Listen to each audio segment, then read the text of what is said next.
Good afternoon. Welcome to our first counseling session. Before we get started, I wanted to inform you of 3 reasons why I would have to break confidentiality. The first one being if there is a threat to yourself. The second one is if there's a threat to others. And finally, if it is appointed by the court. But in all other cases, I will not be breaking confidentiality. Everything is confidential in this session. Okay. So, can you tell me a little bit about your day? How's your week been going? Weekend? Okay, so this weekend was pretty restful. I tried to get up a little earlier this morning so I could get my day started. So I woke up, I made breakfast, I watched a little sermon things to get motivation. Then I went to work, then I went to a few classes. That's about it. I took a nap after that, so that's about it. Okay, sounds like a pretty full but not bad day. So what would you like to talk about today? Today, I want to talk about how to combat not letting people's actions determine your worth. Okay. That is a great skill to acquire that many of us want to master, but we all struggle with, so I want you to know that is completely normal. So can you tell me why you want to work on this specific issue? Because though I know, a lot of times, based on how people feel, based on how people treat me, I change it. I'm like, oh, maybe I'm not worth all of that if this is what this treatment was played out. So basically, depending on how people treat you, that makes you question your worth, even though you start off knowing your worth, but it starts to waver with people's actions. Okay. Do you want to give me a specific example? When do you think this started? I think it's always been a thing. I think it stems from the relationship I had with my dad.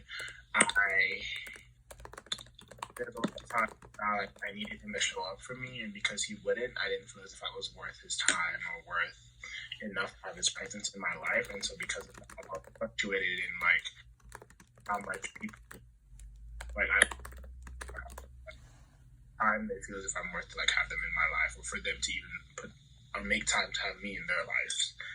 And so from that, since then, it's always whenever something happens that I'm like, wow, that could have been avoided, or how people's actions play out in the end. I'm always like, well, then maybe I'm not worth being treated correctly or being treated good.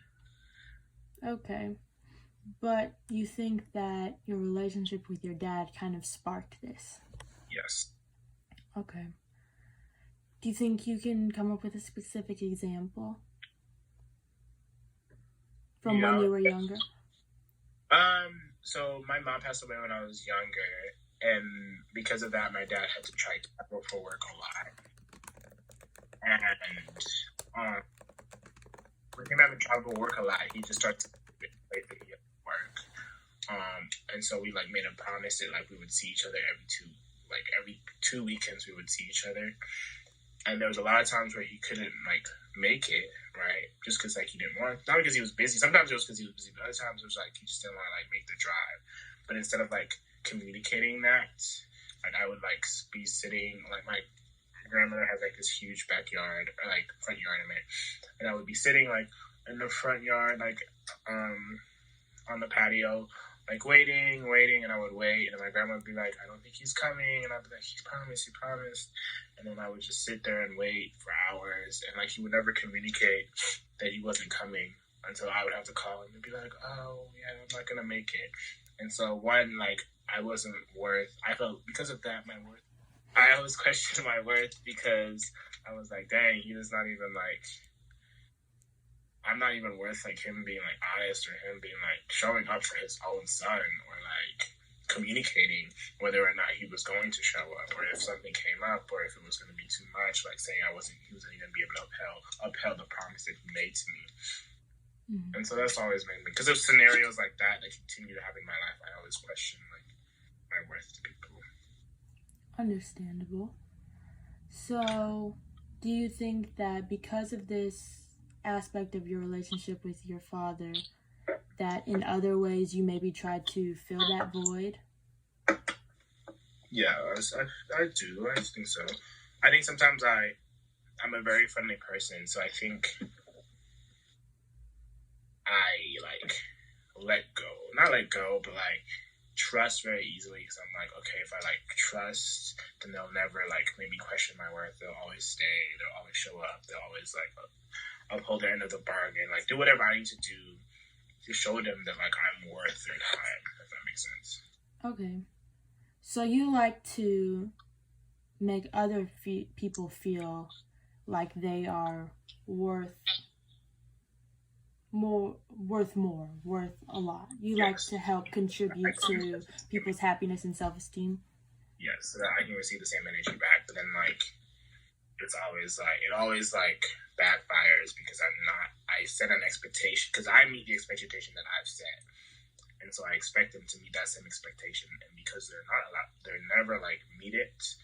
Sometimes they're almost there or whatever, and like they never meet it, and I'm just like, dang, like, because I know if I can do it with all the things that I'm doing, then like they should be able to do it as well, but like they never meet the expectation that I've set for them.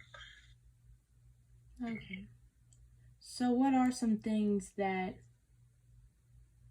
I know we talked a bit about some things that can help to make you feel like your self-worth has decreased, but what are some things that help you feel like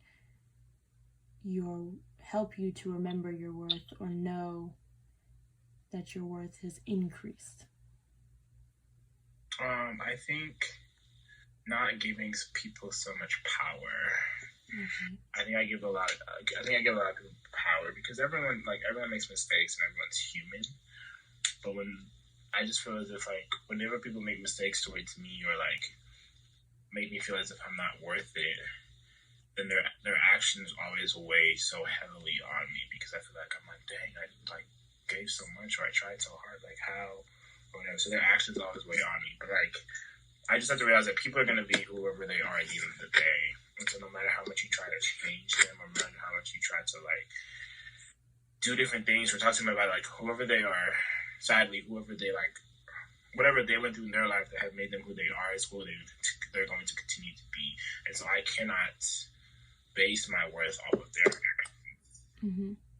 And then there are people who show me all the time that they're worth it. So those are the people that I'm worth it. So those are the people I need to surround myself with and let go with and be my true self with, and like let those people in instead of letting all these other people in to then hurt me or in the end. Mm-hmm. Okay. So let's see. I know we talked about how worth kind of affects obviously your relationship with others. Your feelings of self-worth affect your relationships, but what are some other areas of your life that you think it might affect? I think my ambitions, because like sometimes I'm like, oh, I'm not worth, like, can't do that, like I can't achieve that, because like obviously like if I was, like people would treat me this way or do that way, and like my jobs are going to disappoint me, because they're not going to feel as if I'm worth like investing in or stuff like that. So like it like trickles down to a lot of different things, like my goals or my ambitions or like school or stuff like that. Okay. Does it ever, whenever you feel like your self-worth is plummeting, how do you normally react, or how does that kind of feeling get released? It takes a little bit. I'm trying to figure out a way up period to release it, because I just shut everyone out, and I just like go in my room. I'm just like by myself, and I'm like replaying everything that they've done like in my head, and I'm just like, and it just makes me challenge my worth even more. Eventually, like there is never like I just wait it out. Okay. And so it's never like this is like a go-to whenever I feel it's just like my worth. I just wait it out. Okay, so sounds like isolation, and then you do a lot of ruminating. Yes. Okay, so self-reflection is obviously it can be a positive thing, but it can also be a negative thing when it is excessive.